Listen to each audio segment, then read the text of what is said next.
A Napoli, come in tante altre metropoli del mondo, molti hanno l'abitudine di guidare la macchina senza usare la cintura di sicurezza. Allora il sindaco di Napoli, per sollecitare la popolazione, decide di dare un bonus di 1.000 euro a tutti coloro che useranno la cintura in macchina. Così la polizia organizza posti di blocco in tutta la città per i dovuti controlli. A Mergellina fermano una macchina con a bordo 4 persone: marito, moglie, figlio e suocera, tutti con la cintura. La polizia, meravigliata, gli dice: complimenti, devo farvi un assegno di 4.000 euro, 1.000 euro a testa, come stabilito dal nostro sindaco. Datemi la patente per i dati e vi faccio subito l'assegno. E l'uomo risponde: la patente? Ma io non ce l'ho, signor poliziotto. E allora mi dispiace, ma avete perso il bonus, dice il poliziotto.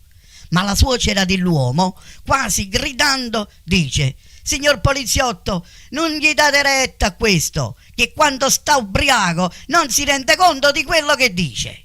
Ah, guidate pure ubriaco, dice il poliziotto, e allora accostate che devo farvi un verbale. E la suocera, insistente, dice: signor poliziotto, chiudete un occhio, dai, noi facciamo il contrabbando, vi regaliamo 3-4 stecche di sigarette. Ah, fate pure i contrabbandieri, dice il poliziotto, ma allora devo arrestarvi.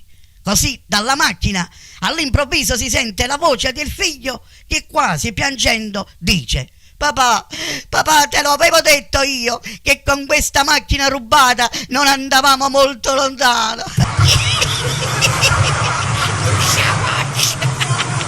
C'è una signora di 50 anni che la mattina si sveglia completamente bagnata dalla testa ai piedi. Così va preoccupata dal medico di famiglia e gli racconta quello che gli succede.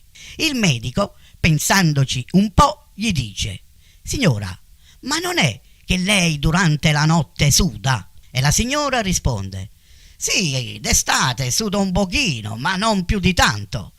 Ed il medico gli dice ancora: signora, ma non è che mentre lei dorme suo marito si dà da fare? E la signora risponde seccata: no, io e mio marito non lo facciamo più da 11 anni.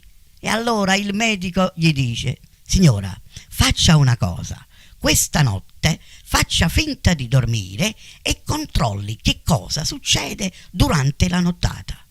Così la signora va a letto fingendo di dormire e scopre perché la mattina si sveglia tutta bagnata.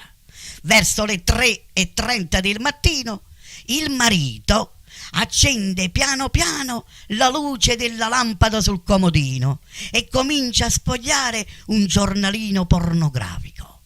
Dopo poco inizia a sputare verso la moglie e dice: tu non hai un sedere come questa, tu non lo tieni o culo come questo, tu non ne tieni e zizze come questo,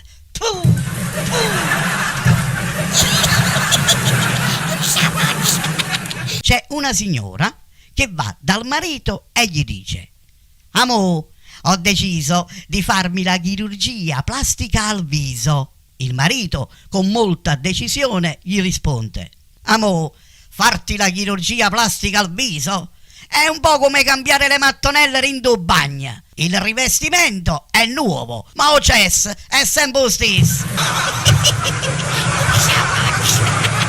Una donna telefona a una sua amica alle 4 di notte. Pronto? Claudia, scusami se ti chiamo a quest'ora, ma volevo solo sapere se mio marito è lì da te. E la donna risponde: tuo marito? E lo vuoi da casa mia a quest'ora? E l'altra donna dice: scusami, ma sai com'è? Abbiamo litigato di brutto perché non ho voluto fargli fare l'amore e lui tutto incazzato mi ha detto: adesso me ne vado a prostitute.